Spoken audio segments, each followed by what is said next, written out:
Okay, imagine this for a second. You just spent 7 months flying through the dead silence of space. You survived the radiation, the bone loss, the freeze-dried food that tastes like wet cardboard, and you finally do it.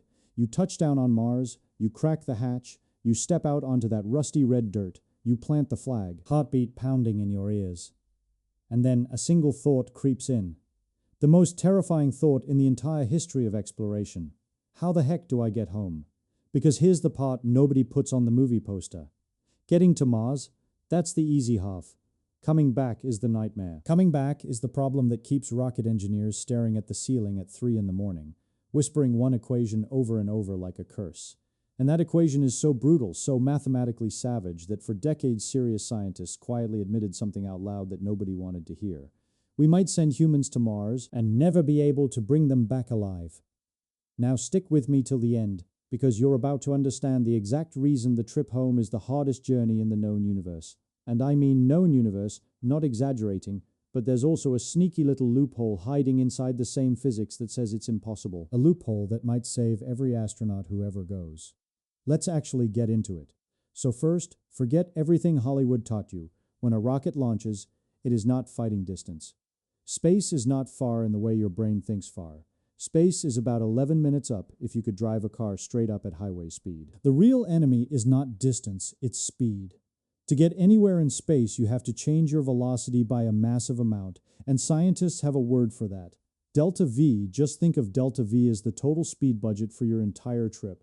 Every launch, every turn, every landing, every takeoff spends from that budget. Run out of Delta V, and you're stranded. Simple. Now here's the cruel twist. Where do you get Delta V from? Fuel. You burn fuel, you gain speed. Easy, right? Just bring more fuel, and that, my friend, is exactly where the trap snaps shut, because there's an equation. And physics nerds are already typing in the comments. Actually, that's the Tsiolkovsky rocket equation, not Feynman's.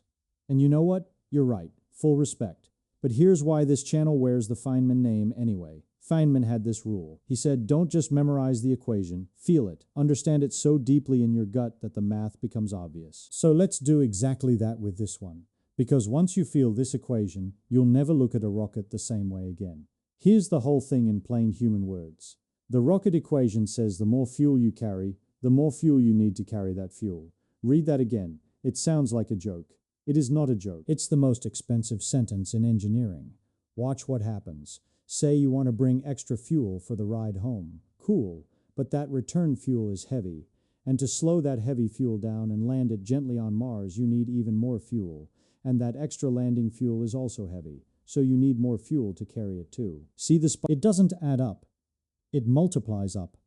The relationship isn't a straight line. It's exponential. And exponential is the word that has ended more space dreams than any asteroid ever could. Let me hit you with a number that'll mess you up. On Earth, to send a small capsule with astronauts up and back, we build a rocket the size of a skyscraper. Thousands of tons of machinery, and 90% of that entire monster. Just fuel. The actual humans and their little capsule are basically the sprinkles on top of a giant fuel cupcake. 90% fuel just to leave Earth once. Now, here's the gut punch. On a Mars mission, you don't just need to leave Earth, you need to leave Mars too. From the other side of the solar system. With no launch pad, no ground crew, no massive skyscraper rocket waiting for you. You have to carry your entire ride home with you the whole way there. Let that sink in, and it gets worse. Let me twist the knife. To carry your Mars return rocket all the way to Mars, you have to first launch that return rocket off Earth, which means more fuel on Earth, which means a bigger rocket on Earth. And boom, the exponential monster wakes up again on both ends of the trip. This is what engineers grimly call the tyranny of the rocket equation. Tyranny, that's the actual technical vibe. It rules over every mission like a dictator that never, ever negotiates. Okay, pump the brakes for a second, because I know what you're thinking. If Earth is so hard to escape, isn't Mars easier? Mars is smaller, weaker gravity, right? And yes, good instinct. Mars gravity is only about 38% of Earth's, so leaving Mars should be a walk in the park compared to leaving Earth. And it partly is. That's actually the one thing going for us. But here's the sting nobody expects. Mars has just enough atmosphere to be a problem, and not enough to actually help you think about coming back down first. The landing on Earth. When a capsule comes home, our thick, juicy atmosphere does most of the braking for free. Parachutes pop, air resistance slams the brakes. Splash, you're home. Free Delta V, gift from the planet. Mars' atmosphere is about 1% as thick as Earth's 1%. So a parachute on Mars is like trying to slow down a truck with a napkin. It barely does anything, and this is the cruel middle setting. The Mars air is still thick enough to heat your spacecraft to thousands of degrees on the way in. So you get all the burning, none of the braking. Engineers literally call the Mars landing the 7 minutes of terror, because for 7 minutes the spacecraft is on its own, screaming through that thin air, and the whole thing either works flawlessly or becomes a new crater. And remember, everything you want to bring home, your entire return rocket full of fuel, has to survive that landing first. You have to safely land a fully fueled rocket on another planet through the 7 minutes of terror, and then somehow launch it again. Nobody has ever done anything remotely like that. Okay, so at this point, it genuinely sounds hopeless, right? The exponential monster on both ends, the napkin parachute, the 7 minutes of terror. This is exactly the wall where people used to throw up their hands and say, one-way tickets only. We send people to Mars to live and die there. Because bringing them back breaks the math. And honestly, if you had to carry every single drop of return fuel from Earth, they'd basically be right.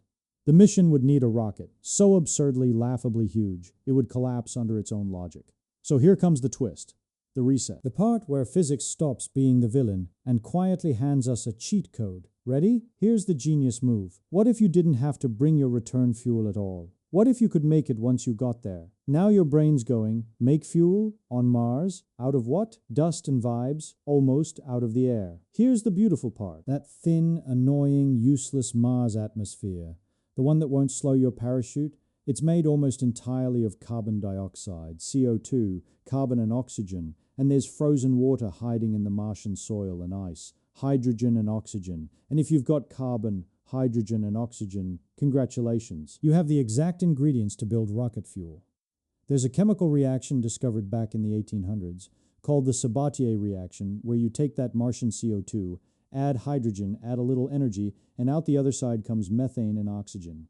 Methane and oxygen is literally rocket fuel, so the plan flips completely. Instead of hauling a giant fuel tank across the solar system and paying the exponential tax the whole way, you land on Mars with empty tanks.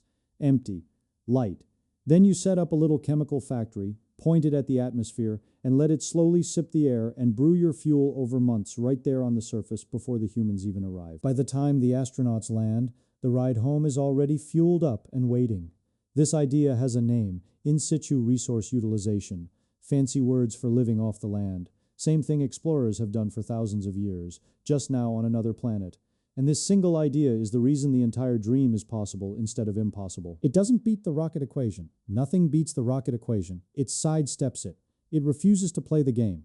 You can't win against the exponential monster, so you just don't feed it. That's the whole secret. That's the loophole.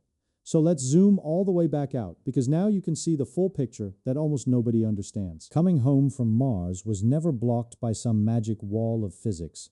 The universe never said no. What it said was, this is going to cost you exponentially, so you'd better be clever.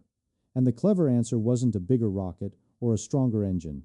It was chemistry. It was looking at that useless red sky and realizing it was actually a giant free gas station if you just knew the reaction to unlock it. And that right there is the most Feynman thing in this entire story. He always said the real magic isn't in the complicated stuff. It's in understanding the simple things so completely that the impossible quietly turns into just difficult. Mars return isn't impossible.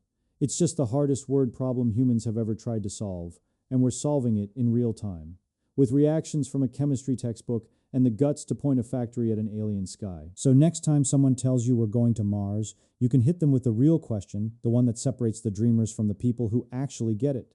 Cool, but how are they getting back? And now you actually know if your brain just did a little backflip, do me one tiny favor. Smash that like button. It genuinely helps this channel more than you'd think.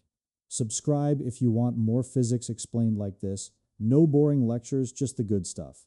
And drop a comment with this. If you had to choose one-way ticket to Mars, no coming back ever, would you take it? Yes or no? I'm reading every single answer. I'll catch you in the next one.